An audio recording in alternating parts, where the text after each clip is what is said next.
Welcome students. एक बार फिर से आपका पॉलिटिकल साइंस पेपर फर्स्ट की राजनीति विज्ञान की क्लास में स्वागत है।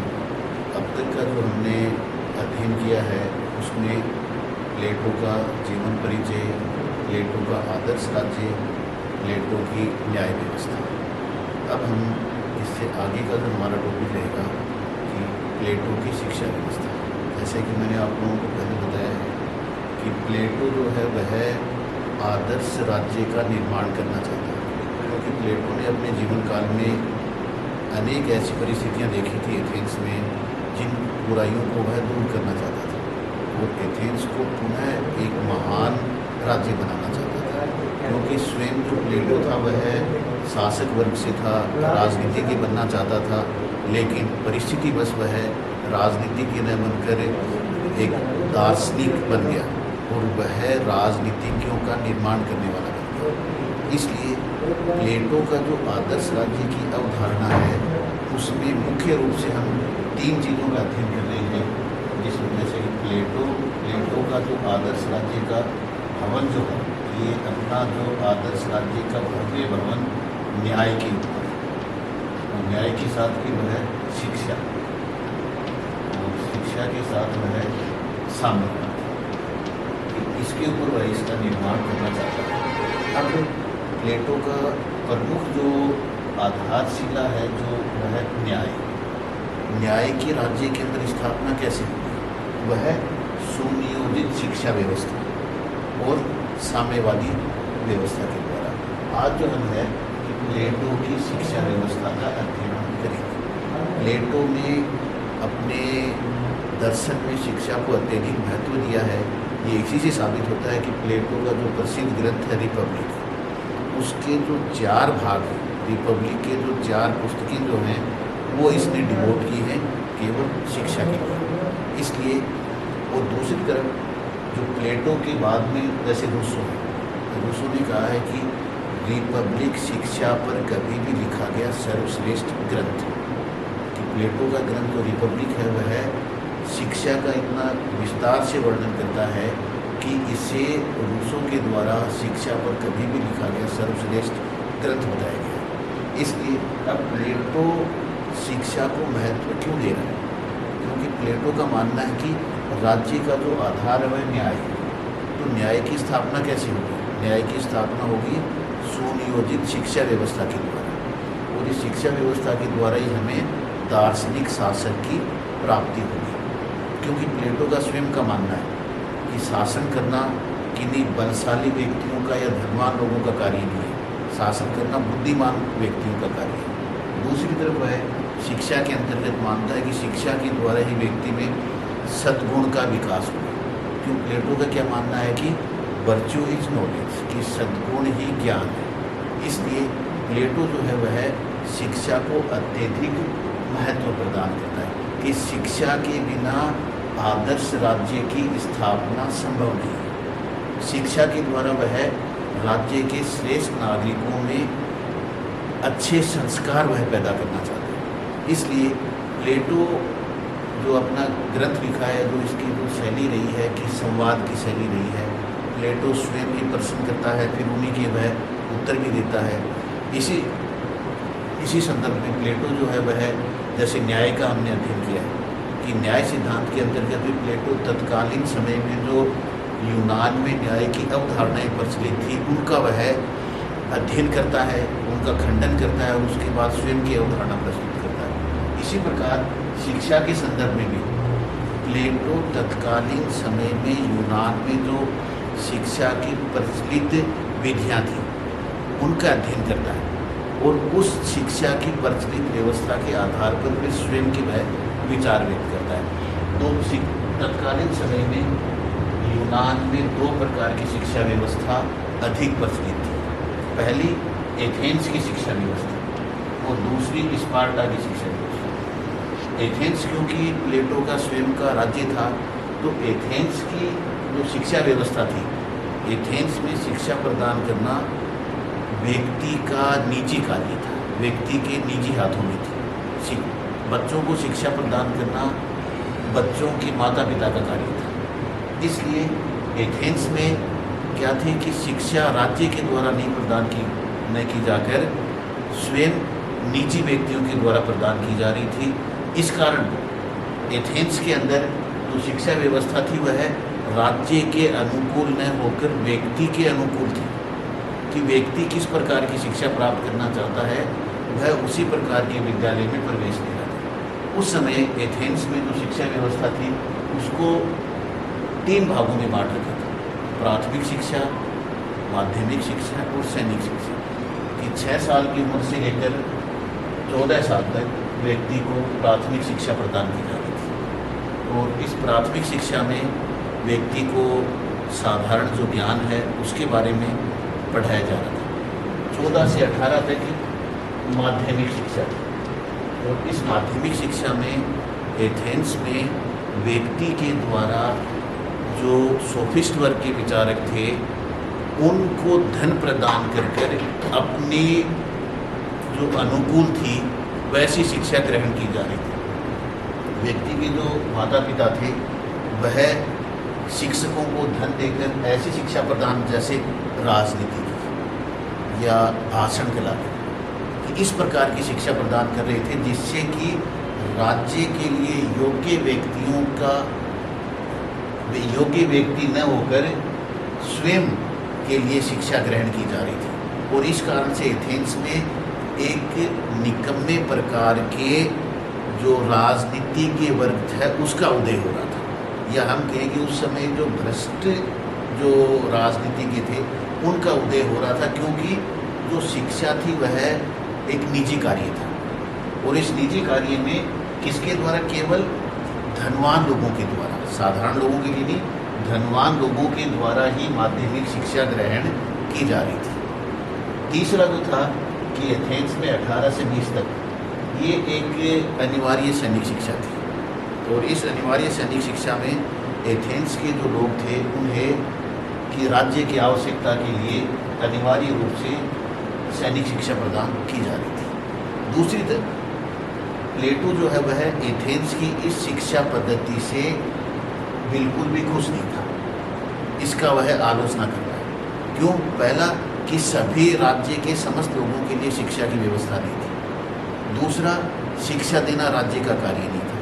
तीसरा, शिक्षा राज्य का उद्देश्य पूरा नहीं कर रही थी। इससे राज्य के प्रतिकूल जो नागरिक तैयार हो रहे थे, राज्य के लिए श्रेष्ठ नागरिकों को तैयार ये नहीं कर पा रही थी। इसलिए दूसरी ओर जो दूसरी शिक्षा व्यवस्था थी उस समय यूनान में स्पार्टा की थी। स्पार्टा का क्योंकि एथेंस के साथ निरंतर युद्ध की स्थिति में था, निरंतर 30 वर्ष तक स्पार्टा और एथेंस का युद्ध रहा और उस युद्ध में स्पार्टा विजयी रहा। तो प्लेटो के समय में वह स्पार्टा शिखर पर था और प्लेटो स्पार्टा की पद्धति से काफ़ी प्रभावित था और स्पार्टा की जो शिक्षा पद्धति थी वह प्योरली सैनिक प्रशिक्षण पर आधारित थी कि 7 साल की उम्र में जो बच्चे थे उन्हें उसकी माता पिता से ले लिया जाता और वे कठोर सैन्य प्रशिक्षण के द्वारा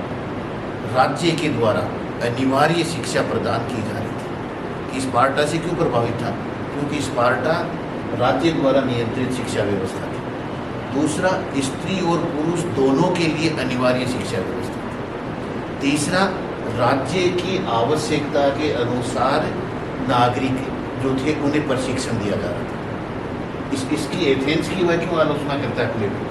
क्योंकि एथेंस की शिक्षा व्यवस्था राज्य के अनुकूल नहीं थी कि अगर किसी समय आवश्यकता है युद्ध के समय सैनिक की, लेकिन वहाँ पर जो माध्यमिक शिक्षा के अंतर्गत सैनिक शिक्षा प्रदान नहीं कर दर्शन की, वाद विवाद की शिक्षा प्रदान की जा रही थी, जिससे क्या था कि एक अनावश्यक राजनीति के वर्ग का उदय हो रहा था, जो कि आवश्यकता राज्य में सैनिकों की है, लेकिन राज्य पैदा क्या कर रहा था? राजनीति के पैदा कर रहा था। इसलिए वह एक कारण मानता है प्लेटो कि एथेंस की हार का और स्पार्टा से वह प्रभावित रहा। इसलिए प्लेटो दोनों ही एथेंस और स्पार्टा की शिक्षा व्यवस्था जो है दोनों का अध्ययन करता है और दोनों के ही गुणों को अपने स्वयं की शिक्षा व्यवस्था में शामिल करता है। अब प्लेटो की जब हम शिक्षा व्यवस्था की बात करते हैं तो प्लेटो ने अपनी शिक्षा व्यवस्था के विभिन्न चरण ये बताए। वह मानता है कि प्रारंभिक शिक्षा कि दो चरण वह मानकर चलता है शिक्षा में। एक प्रारंभिक शिक्षा, और इस प्रारंभिक शिक्षा के अंतर्गत प्लेटो 6 साल के जो बच्चे हैं उन्हें उसके माता पिता से वह ले लेता है, और इस 6 से लेकर 18 साल तक वह बच्चे अध्ययन करेंगे राज्य के द्वारा जो नियंत्रित विद्यालय हैं वहाँ पर, और इसमें साहित्य का अध्ययन भी करेंगे, व्यायाम का अध्ययन भी करेंगे, संगीत का अध्ययन करेंगे। क्योंकि प्लेटो का मानना है कि शिक्षा मानसिक व्याधि को दूर करने का मानसिक उपचार है, कि शिक्षा के द्वारा। अब ये 6 से 18 तक क्या मानता है कि साहित्य का अध्ययन उन्हें करना है। व्यायाम को प्लेटो एक केवल शारीरिक कसरत से नहीं मानता है। व्यायाम में वह आहार शास्त्र है, आचार शास्त्र है, उन सभी को शामिल करता है। और प्लेटो ने तो यहाँ तक माना है कि व्यक्ति को व्यायाम के अंतर्गत स्वयं को इतना शारीरिक रूप से योग्य रखना है कि वह किसी भी प्रकार से चिकित्सक के पास नहीं जाए। प्लेटो अपने राज्य में चिकित्सक का होना ही राज्य के आदर्श राज्य में बनने के लिए रुकावट मानता है। प्लेटो तो यहाँ तक कहता है कि राज्य में जो रुग्ण व्यक्ति है उन्हें मर देना चाहिए, कि वे मर रहे हैं तो उन्हें मरने दिया जाए। क्यों? क्योंकि वह योग्य नागरिक नहीं बन पाएगा जो रुग्ण व्यक्ति। इसलिए व्यायाम के अंतर्गत प्लेटो न केवल शारीरिक व्यायाम बल्कि वह जो स्वयं का आहार शास्त्र है, दूसरा चिकित्सा शास्त्र है, उनके ऊपर भी वह बल देता है। दूसरा इसी में संगीत, कि शरीर के लिए व्यायाम और मन के लिए संगीत की शिक्षा। और इस संगीत की शिक्षा में वो केवल नृत्य पे या गायन पर या वाद्य पर, इन पर ही बल नहीं देता। संगीत से उसका मानना समस्त ऐसी चीज़ें जो व्यक्ति के आंतरिक मन को संतुष्टि प्रदान करे, जिसमें वह काव्य को भी शामिल करता है, जिसमें वह अनेक प्रकार की ललित कलाएं हैं उन्हें भी वह शामिल करता है। इसलिए प्लेटो जो है वह है कि शरीर के विकास के लिए व्यायाम और मन के विकास के लिए संगीत, ये इन दोनों प्रकार की व्यवस्थाएं करता है। इसी के साथ साथ वह है कि व्यक्ति में अच्छे नैतिक मनोभावों का विकास, और अच्छे नैतिक मनोभावों का विकास कैसे हो कि अच्छे साहित्य का वह अध्ययन करे। कि प्लेटो का मानना है कि जो अरुचिपूर्ण है, गलत साहित्य है, उसके ऊपर राज्य के द्वारा प्रतिबंध लगा दिया जाना चाहिए राज्य के नागरिकों के लिए, क्योंकि वह श्रेष्ठ नागरिक का निर्माण करना चाहता है। तो श्रेष्ठ नागरिक कैसा होगा? जिसका चरित्र उच्च हो। और इसके पश्चात वह 18 से 20 तक इसी प्राथमिक शिक्षा में 18 से 20 तक अनिवार्य रूप से जो सैन्य शिक्षा का प्रबंध करता है। ये राज्य के जो नागरिक हैं वे अनिवार्य रूप से सैन्य पर शिक्षण लेंगे, जिससे कि आवश्यकता होने पर वे, और जो व्यक्ति योग्य सैनिक बनेंगे सैनिक प्रशिक्षण में, वे राज्य का सैनिक वर्ग का निर्माण करेंगे। और इसके जो मानसिक रूप से 20 वर्ष के पश्चात अपनी योग्यता सिद्ध कर देंगे, उनके लिए प्लेटो क्या मानता है कि उच्च शिक्षा की व्यवस्था वह करता है। और इस उच्च शिक्षा में वह 20 से 30 वर्ष तक की उच्च शिक्षा का व्यवस्था करता है। 20 से 30 वर्ष तक उच्च शिक्षा में उसे गणित का, विज्ञान का, इसका अध्ययन करना है, जिससे कि उसका तर्क जो है उसका विकास, अंक गणित है, रेखा गणित है, इन चीज़ों के विकास के द्वारा एक वह अब उच्च शिक्षा में दार्शनिक शासक की प्राप्ति का प्रयास करने लगे। कि प्लेटो की शिक्षा व्यवस्था का संरक्षक वर्ग के लिए है, और इस संरक्षक वर्ग में वह आदर्श राज्य की स्थापना करना चाहता है, और इस आदर्श राज्य में उसे दार्शनिक शासक की प्राप्ति करनी है। तो इस दार्शनिक शासक की प्राप्ति के लिए वह उच्च शिक्षा में कौन केवल दार्शनिक वर्ग के उनकी व्यवस्था करता है। 20 से 30 वर्ष की शिक्षा जो होगी वह विज्ञान, गणित, ज्योतिष, अंक शास्त्र इसके आधार पर होगी। और इस 30 वर्ष के पश्चात प्लेटो मानता है कि पुनः एक जो है परीक्षा का आयोजन किया जाएगा और इस परीक्षा में जो सफल होंगे वे 30 से 35 वर्ष तक आगे का अध्ययन करेंगे। यहाँ तक राज्य के अन्य जो प्रशासनिक अधिकारी हैं उनका निर्माण हो जाएगा। और अब 30 से 35 तक वह किसका दर्शन का अध्ययन करेगा, दर्शन शास्त्र का। और दर्शन शास्त्र में भी जैसे डायलेक्टिकल मेथड का अध्ययन करेगा, द्वंद्व की, कि द्वंद्ववाद, वाद, प्रतिवाद, संवाद की स्थिति कैसे आएगी। दर्शन के द्वारा मानसिक विकास का अध्ययन वह करेगा। और इस 35 साल की पूर्ण शिक्षा प्राप्त करने के पश्चात हमें दार्शनिक शासक की प्राप्ति होगी। अब ये दार्शनिक शासक जो है वह 35 साल की शिक्षा प्राप्त करते ही उसका पूर्ण नहीं हो गया है शिक्षा का क्रम। प्लेटो मानता है कि एक और चरण है कि 35 से 50 साल तक, कि इन 15 साल के अंदर जो दार्शनिक शासक है वह अब तक तो समाज से दूर रहकर शिक्षा ग्रहण कर रहा था, अब उसे समाज के अंदर जाकर 15 साल तक भी प्रैक्टिकल व्यवहारिक अनुभव उसे लेना है। और ये 50 साल व्यवहारिक अनुभव के पश्चात, इस 50 साल की शिक्षा पद्धति के पश्चात वह दार्शनिक शासक बनने के योग्य हो जाएगा। कि हमें प्लेटो की शिक्षा योजना के द्वारा 50 साल तक की शिक्षा प्राप्त करने के पश्चात एक दार्शनिक शासक की प्राप्ति होगी।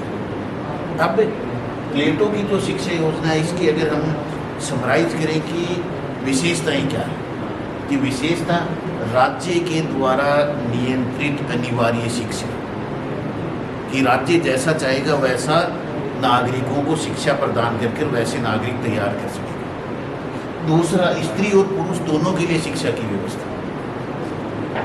तीसरा, कि अच्छे साहित्य का विकास, व्यक्ति का सर्वांगीण विकास करना, कि सभी प्रकार की जो व्यक्ति है उसके विकास उसके द्वारा प्लेटो की शिक्षा योजना के द्वारा होगा।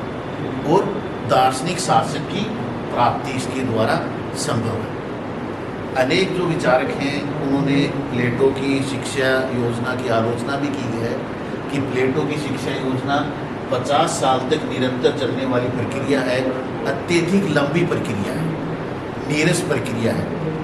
और व्यक्ति 50 साल तक की शिक्षा ग्रहण करने के पश्चात दार्शनिक शासक बनने की बजाय वह दार्शनिक ही बनना चाहेगा।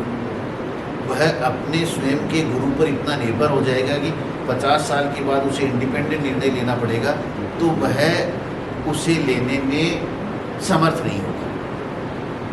ये इसकी आलोचना की गई है कि लेकिन प्लेटो का जो मानना है कि शिक्षा के अभाव में न्याय की स्थापना संभव नहीं है। दार्शनिक शासक को शिक्षा तो ग्रहण करनी पड़ेगी, चाहे हम उसकी कितनी भी आलोचना करें। हाँ, शिक्षा क्रम लंबा है, लेकिन लंबा होने के साथ वह हमें राज्य के लिए आदर्श नागरिक भी दे रहा है। दूसरा, कि साहित्य पर अनुचित नियंत्रण कर रहा है। कि साहित्य का विकास कब संभव है, जब कि व्यक्ति को स्वतंत्र छोड़ दिया जाए, लेकिन राज्य द्वारा साहित्य पर नियंत्रण।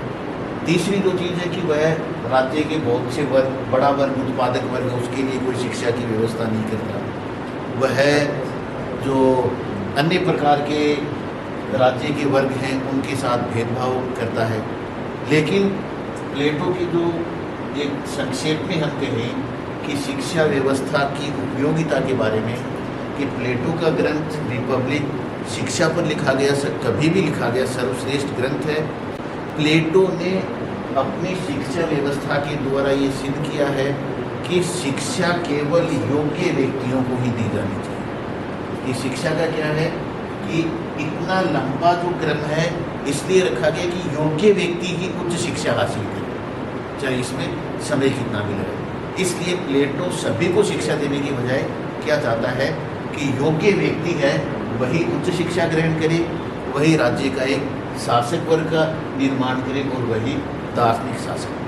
प्लेटो की शिक्षा योजना एक व्यवहारिक धरातल पर है। और जैसा कि हम आरंभ से ही बात कर रहे हैं कि प्लेटो अपनी शिक्षा योजना में या अपने विचारों में एक आदर्श राज्य का निर्माण करना चाहता है, वह इसमें किसी भी प्रकार का समझौता वह नहीं करना चाहता कि आदर्श राज्य में वह किंचित मात्र भी दोष नहीं देखना चाहता कि संभव है नहीं है, प्लेटो इसको नहीं मानता, उसे श्रेष्ठ राज्य का निर्माण करना है और इसके द्वारा अपना स्वयं का जो राज्य एथेंस उसे पुनः महान बनाना है। इसलिए आप लोगों से मैं ये निवेदन करूँगा कि आप लोग व्हाट्सएप पे भी जो नोट्स हैं उनको भी एक बार रिवाइज कर लें और जो नेक्स्ट क्लास जो है अपनी उसमें इसका जो आगे का विचार है, आगे का दर्शन है उसका